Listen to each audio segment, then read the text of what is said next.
Hello. The Divine Code reading for February 3rd, pages 481 and 482. We are in the chapter Categories of Sexual Partners and Sexual Acts that are Forbidden. Topic number 14. All of the forbidden relations are prohibited for either way by normal or abnormal intercourse. Both of the forbidden partners are liable for their engaging in either manner of relations. So both persons, assuming that both people are of age and they're consenting to it, would be liable for either what we're calling here normal or abnormal intercourse. And then there are exceptions to that, which will be mentioned later. Rambam, The Laws of Forbidden Sexual Relations, 110, Keshnaf Mishnah, Hilkot Malachim 9:7. Keshnaf Mishnah explains that the specific exemption is only regarding adultery with another man's wife. The prohibition for any other forbidden relations is from the verse, "Therefore, a man shall leave his father and mother," which precludes any type of sexual relations with the forbidden family members. But the prohibition of adultery is learned from the continuation of the verse, "And he shall cling to his wife, and they shall become one flesh," which specifies capital liability for intercourse with another man's wife only when it is in the manner of becoming one flesh, as referred to as the manner of conceiving a child, which is only by normal intercourse, and the Torah refers to this act as clinging, as explained in topics 3.1 below. So we're learning different categories are learned out from different sections of the same verse. The verse at the beginning says, "Therefore a man shall leave his father and his mother," is referring to the variety of incest. Means he's leaving his family, so he's not having relations with his family, with improper sexual relations with members of his family. And he's clinging to his wife is the second part, which is where we learn the prohibition of adultery, and clinging refers to more specific aspects of sexual intercourse. Therefore, the rules are a little different between the two categories. Regarding a man's maternal sister, this is unclear because of the doubt to which the words in Genesis are explicitly presenting this as a divine commandment. So this is where there's a possible exemption, and we learn this from Abraham marrying Sarah, that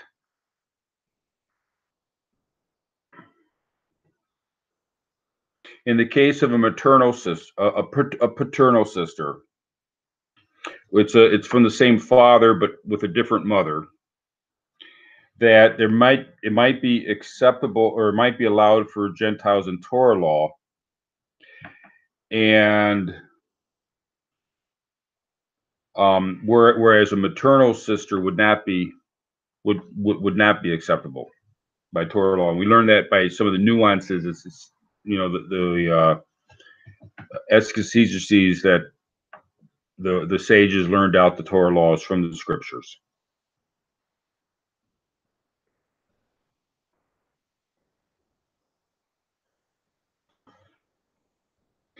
It may be the prohibition of relations with a maternal sister is included in the words, "and he shall cling to his wife," to exclude as well a woman who is not fit to be his wife, namely his maternal sister. If this is the case, then abnormal relations with her would also not make them liable for a capital sin, since it is not clinging. So the issue of the maternal sister might be learned out from the second part of the verse, which would only be the normal relations and not the abnormal relations. Even though it would still be forbidden. So even in the cases where abnormal relations might not be a capital sin, it would still be forbidden. It still would not be proper. But that falls under a different part of the prohibition of licentious behavior being improper. Or it may be included with the words, therefore a man shall leave his father and his mother. Since a man's mother and maternal sister are in the same category for incest. So if it's learned, so the question is whether it's learned out from the prohibition of incest, or if it's learned out from the prohibition of adultery. And there's an uncertainty about the maternal sister, where the paternal sister is under the is in a different category altogether. But the question is where the maternal sister, which category does she fall into? And there's a question about whether she falls into the prohibition of adultery or the prohibition of incest. And a man and his maternal sister would be liable for relations in either manner.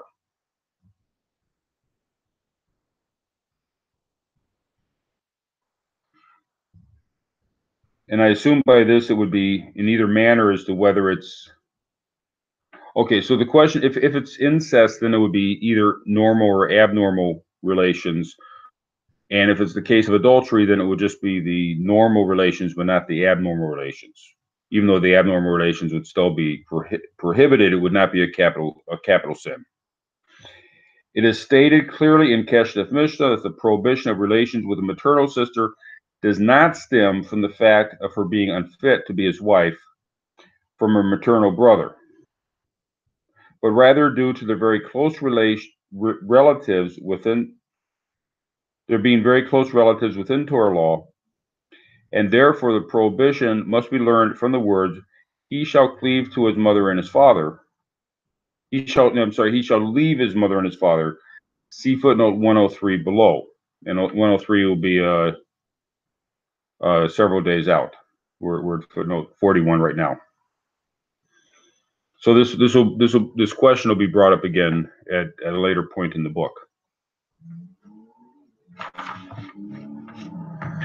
In the case of adulterous relations with a married woman, although abnormal intercourse is also prohibited, a capital sin is only incurred for normal intercourse. So again, anywhere where even if a abnormal intercourse is not a capital sin, it's still prohibited by proper behavior. It's still not acceptable behavior. Rambam, The Laws of Kings 9:7.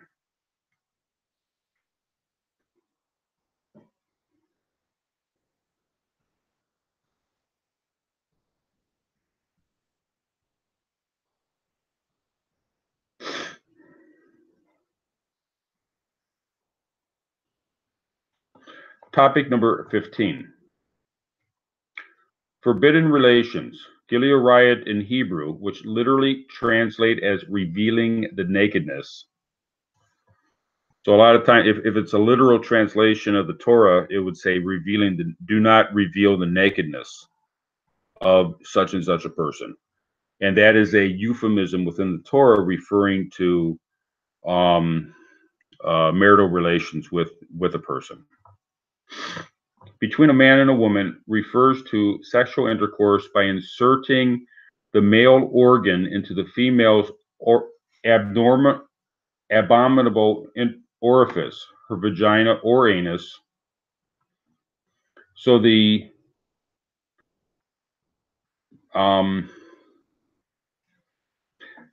any other type of physical contact is not called the act of having sexual intercourse, that is, relations. Nevertheless, all acts of sexual contact with a forbidden partner are abhorrent and are forbidden. And this is the Rambam.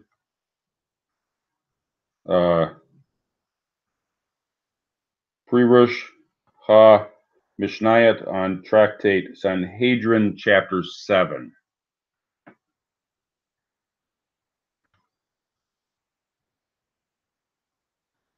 Forbidden intercourse occurs as soon as the male organ enters by a certain amount.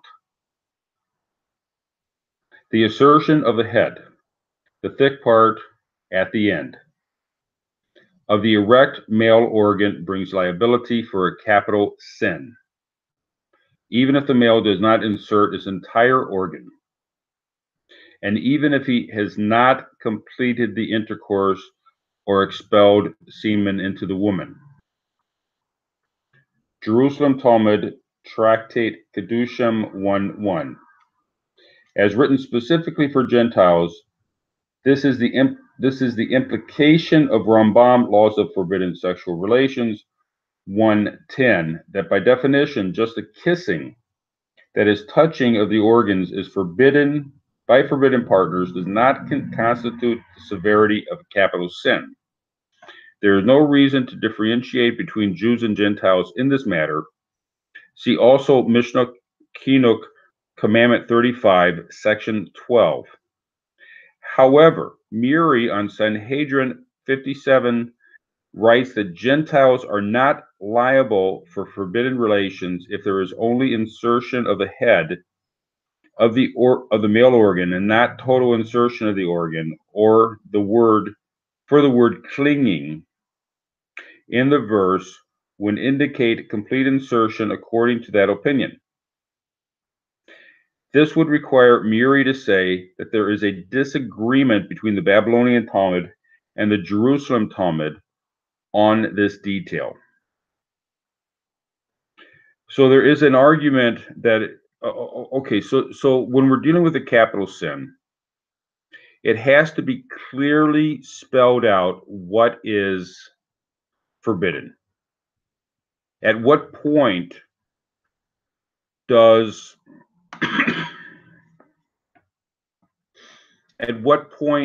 the action become a forbidden action? I mean, it's forbidden. Even touching is forbidden. What would be called heavy petting, or even light petting, would be forbidden.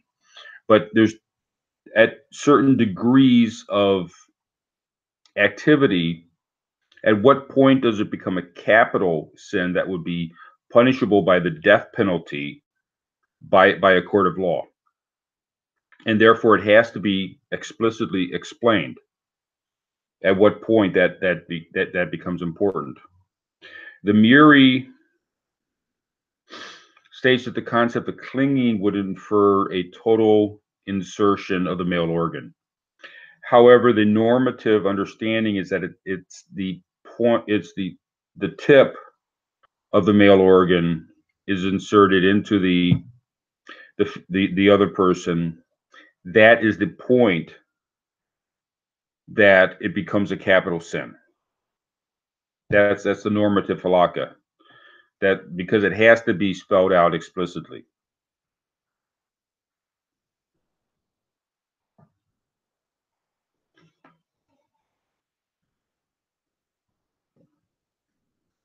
Forbidden intercourse occurs as soon as the male organ enters by a certain amount. Okay, read.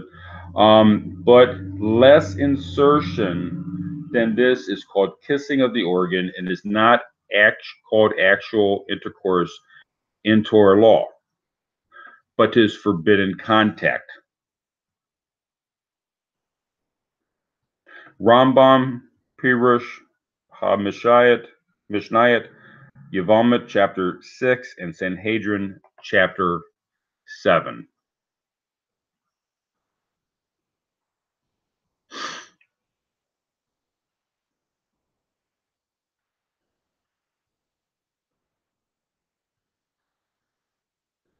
Thank you.